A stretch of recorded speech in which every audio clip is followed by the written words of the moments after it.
Now, just because the plan makes sense, looks good, and has worked before, doesn't mean it's going to work again this time.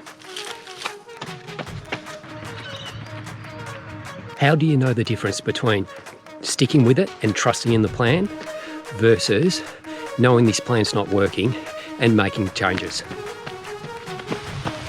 There's two key points that we need to understand. The first is it takes time to realise the gains in performance and fitness from your training. And two, not every run will be your best run or feel a bit better than your previous runs. Usually if we give a training plan enough time, we will see improvement. In that time, we'll have those runs where we feel tired, worn out, they drag, some of them just suck. But we should also have, on occasion, those runs that do feel great, those runs that let us know we are on the right track and that we are improving. If it all just sucks, well, we might need a rethink.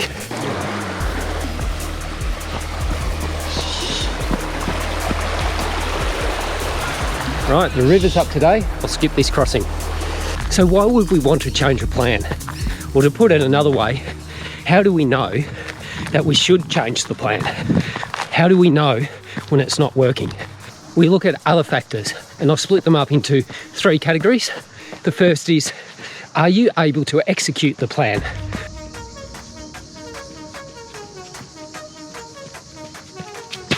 If you can't follow the training plan, then you need to adjust it to something you can follow. Cues to this include your life circumstances have changed. Different work hours, a pandemic.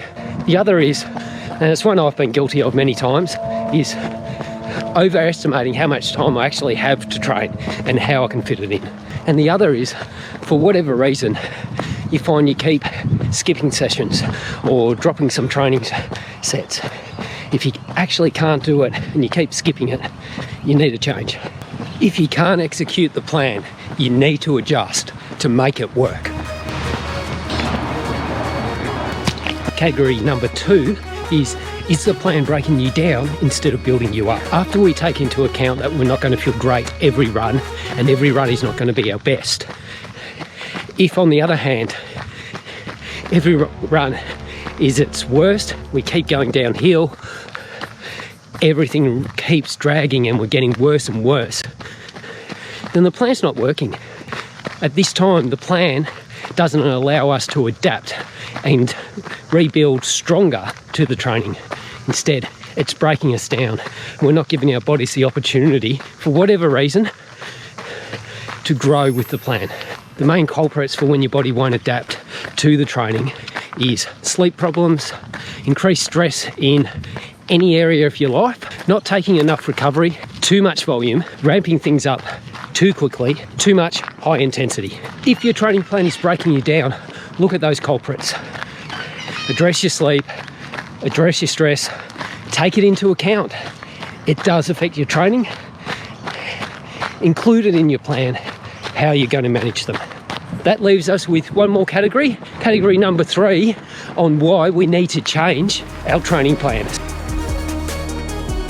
And the last one, well, it's my problem right now. It's that the plan will lead to injury. Sometimes our bodies just can't handle what we throw at it. But the good news is there's often many paths towards our goals.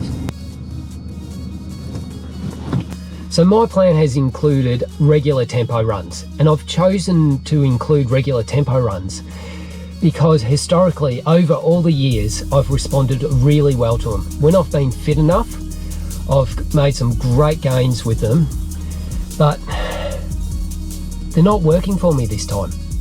Injury risk, not getting the benefits that I hope, feeling flat on the other runs. Well, really, it's not working for me. I need to change my plans. And after this night shift, let's get into those changes.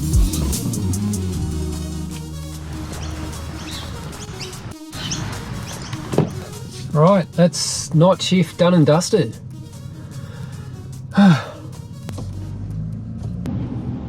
I consider the tempo runs important for a half marathon training.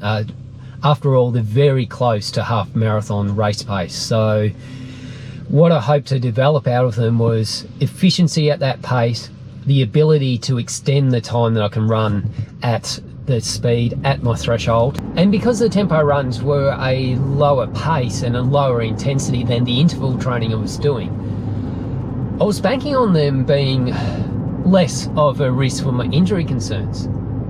But as it's turned out, it seems to be the other way around. So out goes the tempo running, and in its place are 2 different interval sessions. Now the first interval session, I'll be bringing back what I was doing before I started the training program, and it's kilometre repeats. Slight difference though, I'll be doing them a little bit faster than I had been. So faster than the critical velocity, which was the best pace for 40 minutes. I'll be aiming to get them a bit faster than that, closer to my 5 kilometre race pace. 2 minutes recovery in between. I'll be aiming to get in 6 repeats, and we'll hopefully be able to push that out to 8 repeats. They should be hard, and they will be hard. I don't want to be completely slaughtered at the end.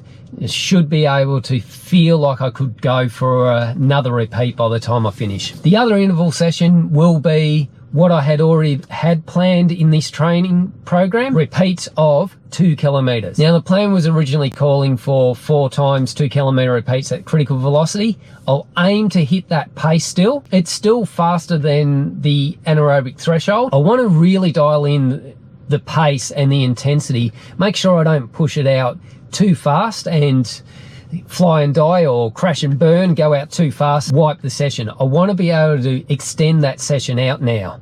So without the tempo runs, I want to get the volume at this pace. Starting at 4 times 2 kilometres, I'm hoping that I can add each week an extra repeat. So I'll go from 4 times 2 kilometres, then 5 times 2, 6 times 2, and I'll see how far I get. These intervals are harder to do than the tempo run. So strangely enough, despite the session being harder at the time, higher intensity, and the volume being pretty similar, I'm pulling up better, and I'll probably get greater benefits from it.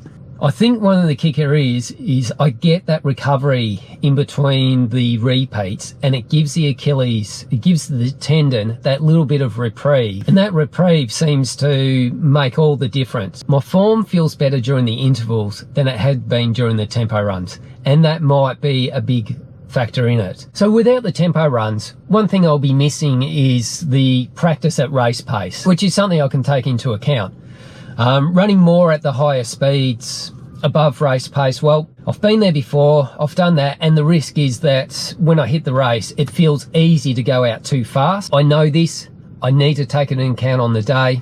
I've got it wrong before. So come race day, I might be in a better position than the original plan. Now training is meant to be hard, and there are times to grind it out, but if it's a continued grind that wears me down, that leads to injury, that just makes us suffer, then it's not going to work. The point of training is to reach my goal, not just grind it down and work hard for the sake of it and brag about the sessions I've done. Now I've been up for long enough, I'm after night shift, it's raining, it's a perfect day to have a sleep, and I need my sleep, so I'm ready for my next round of training. Keep on running, guys.